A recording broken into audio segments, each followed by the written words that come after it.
যিশু কি সত্যি এই পৃথিবীতে বাস করেছিলেন? যিশু খ্রিস্ট কি 2000 বছর আগে সত্যি এই পৃথিবীতে বসবাসকারী একজন ব্যক্তি ছিলেন, নাকি তিনি কেবল মানুষের তৈরি একটি কাল্পনিক চরিত্র? এই প্রশ্নটি অনেকের মনেই থেকে যায়। কেউ কেউ যুক্তি দেন যে যিশু খ্রিস্ট সত্যিই বেঁচে ছিলেন, আবার অন্যরা দাবি করেন যে তার কোনো অস্তিত্বই ছিল না এবং তিনি কেবল একটি মিথ বা কল্পকাহিনী। সত্যটা কি? এই ভিডিওতে আমরা 7টি প্রধান ঐতিহাসিক প্রমাণ দেখতে যাচ্ছি, যা প্রমাণ করে যে যিশু খ্রিস্ট 2000 বছর আগে সত্যি এই পৃথিবীতে জীবিত ছিলেন। ইতিহাস কিভাবে যাচাই করা হয়? সাধারণত ঐতিহাসিকরা কিভাবে নির্ধারণ করেন যে একজন ব্যক্তি সত্যি একটি নির্দিষ্ট সময়কালে জীবিত ছিলেন কিনা? তারা দেখেন যে সেই একই যুগের অন্য কোনো ঐতিহাসিক তার সম্পর্কে কোনো নোট লিখেছেন কিনা। তারা শিলালিপির প্রমাণও খোঁজেন। যখন এই ধরনের লিখিত রেকর্ড এবং শিলালিপি পাওয়া যায়, তখন তারা নিশ্চিত করেন যে ব্যক্তিটি সত্যি সেই সময়কালে বিদ্যমান ছিলেন। উদাহরণস্বরূপ, শাহজাহান 1700 শতাব্দীতে বেঁচে ছিলেন।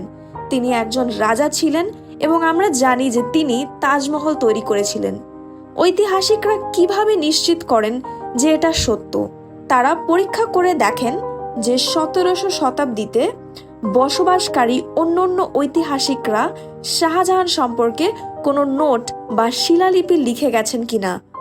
এই ধরনের প্রমাণ পাওয়া গেলে তা নিশ্চিত করে যে তিনি সত্যি সেই শতাব্দীর ছিলেন, একজন রাজা ছিলেন এবং তাজমহল তৈরি করেছিলেন। একইভাবে বাইবেল যিশু খ্রিস্ট সম্পর্কে অনেক কথা বলে। এতে বলা হয়েছে যে যিশু 2000 বছর আগে প্রথম শতাব্দীতে বেঁচে ছিলেন। তিনি একজন জ্ঞানী ব্যক্তি ছিলেন, যিনি অনেক কিছু শিখিয়েছিলেন। তার অনেক শিষ্য ছিল। রোমানদের দ্বারা তাকে ক্রুশবিদ্ধ করা হয়েছিল। তৃতীয় দিনে তিনি পুনরুত্থিত হয়েছিলেন এবং তার শিষ্যদের কাছে দেখা দিয়েছিলেন, যারা পরে বিশ্ববাসীকে প্রচার করেছিলেন যে যিশুই ঈশ্বর।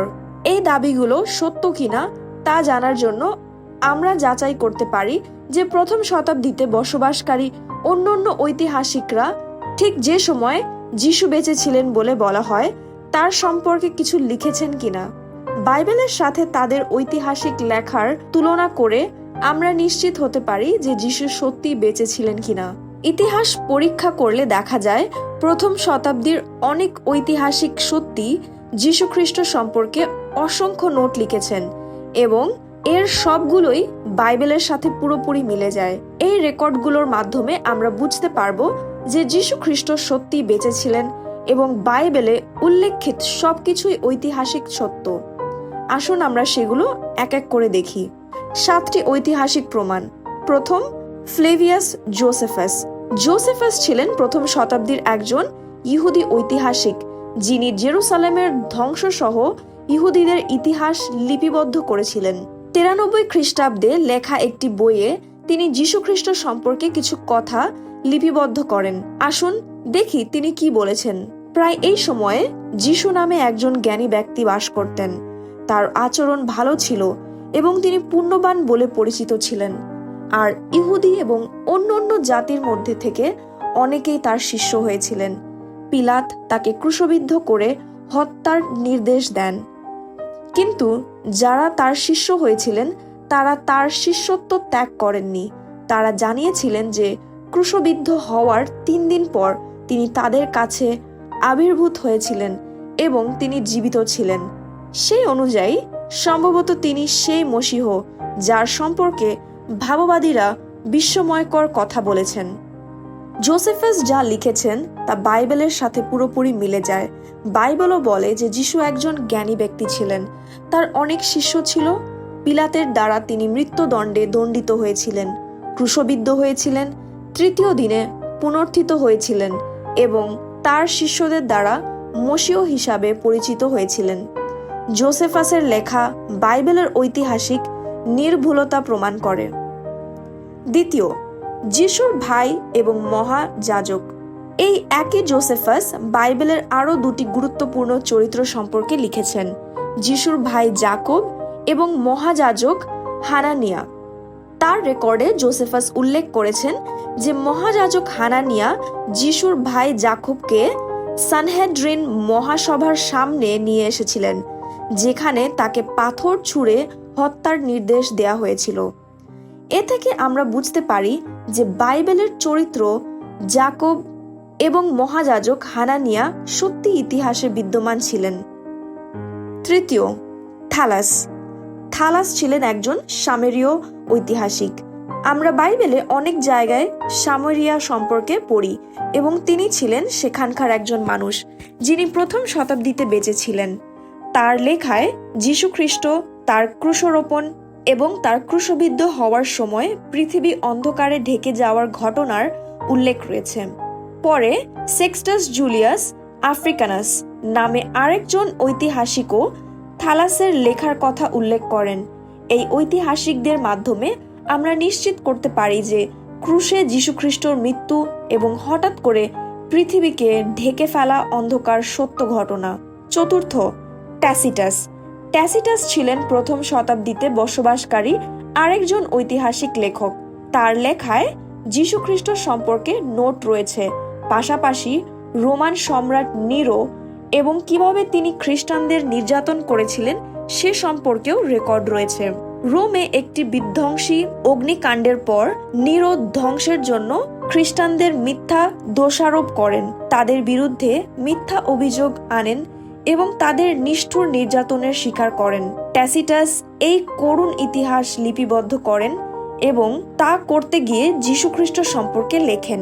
তিনি উল্লেখ করেছেন যে খ্রিস্টানদের যেমন নির্যাতন করা হয়েছিল ঠিক তেমনি তাদের প্রতিষ্ঠাতা যীশুখ্রিস্ট টাইবেরিয়াসের রাজত্বকালে পিলাতের অধীনে কঠোর শাস্তি ভোগ করেছিলেন।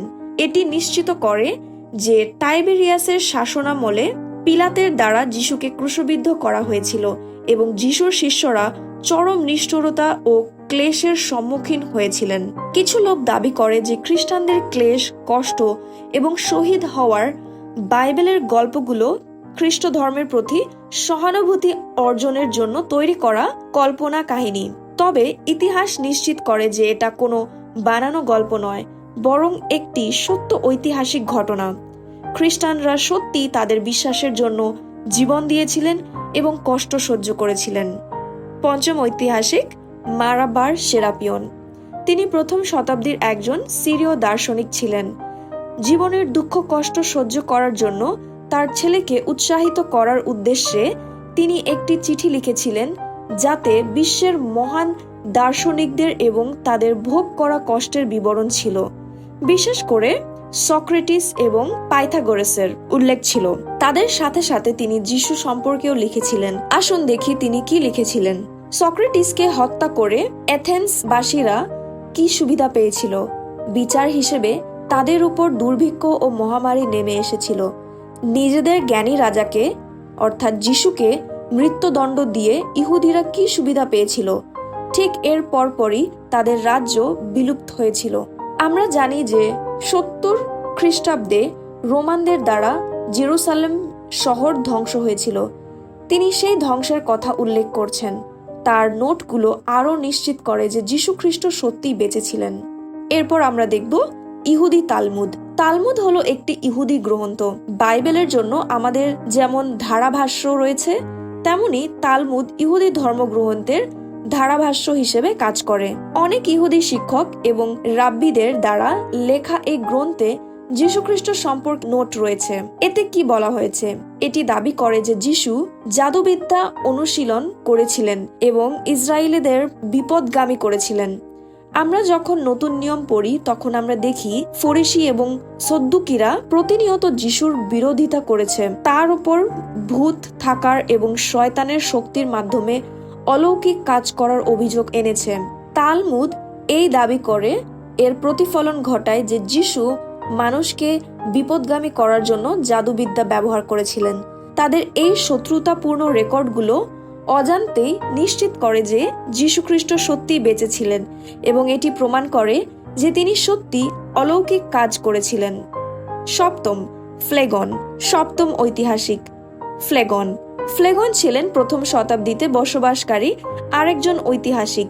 তিনিও ক্রুশে যিশুর মৃত্যু এবং সেই সময় পৃথিবীকে ঢেকে ফেলা অন্ধকারের কথা লিখেছেন। এই সমস্ত ঐতিহাসিকদের দিকে তাকালে এটি অনস্বীকার্য যে যীশু খ্রিস্ট একজন বাস্তব ব্যক্তি ছিলেন, যিনি 2000 বছর আগে প্রথম শতাব্দীতে বেঁচেছিলেন। তিনি একজন জ্ঞানী ব্যক্তি ছিলেন, তিনি শিক্ষা দিয়েছিলেন, তার অনেক শিষ্য ছিল এবং রোমানদের দ্বারা তাকে ক্রুশবিদ্ধ করা হয়েছিল। বাইবেল যা বলে তার সবকিছুই সত্য। এখানে আরেকটি আশ্চর্যজনক তথ্য রয়েছে। যিশুর সময়ে সবচেয়ে বিখ্যাত এবং শক্তিশালী ব্যক্তিত্ব ছিলেন টাইবেরিয়াস, যিনি রোমান সাম্রাজ্যের মহান সম্রাট ছিলেন। তার জীবন লিপিবদ্ধ করার মতো আমাদের কাছে মাত্র 9টি ঐতিহাসিক উৎস রয়েছে, অথচ ঠিক সেই একই যুগের যীশু খ্রিস্টের মতো একজন সাধারণ মানুষের জন্য আমাদের কাছে 10টি ঐতিহাসিক উৎস রয়েছে। এবং এটি নতুন নিয়মকে বাদ দিয়ে। আমরা যদি নতুন নিয়মকে অন্তর্ভুক্ত করি তবে যীশু খ্রিস্ট সম্পর্কে 43টি উৎস রয়েছে। একজন মহান সম্রাটের জন্য 9টি উৎসের সাথে একজন সাধারণ মানুষের জন্য 43টি উৎসের তুলনা করলে যিশুর পক্ষে প্রচুর প্রমাণ পাওয়া যায়। এটি প্রমাণ করে যে যিশু সত্যিই বেঁচে ছিলেন। তিনি কোনো কাল্পনিক চরিত্র নন এবং বাইবেল কোনো কল্পকাহিনী নয়। যদি কেউ কখনো আপনাকে বলে যে যিশু একটি মিথ, তবে তাদের সাথে এই প্রমাণগুলো শেয়ার করুন। তবুও মানুষ বাইবেল সম্পর্কে অনেক প্রশ্ন তোলে। এটি কি সত্যি প্রথম শতাব্দীতে লেখা হয়েছিল? শিষ্যরা কি এটি লিখেছিলেন? আমরা আজ যে বাইবেল ব্যবহার করি তা কি ঠিক সেই সময় লেখা বাইবেলের মতোই? কোনো পরিবর্তন কি হয়েছে? আমরা আমাদের আগামী ভিডিওগুলোতে এই সমস্ত প্রশ্নের উত্তর দেখাবো। অতএব অনুগ্রহ করে আমাদের ভিডিওগুলো দেখতে থাকার জন্য আমাদের চ্যানেলটি সাবস্ক্রাইব করুন। ঈশ্বর আপনাদের মঙ্গল করুন। আমেন।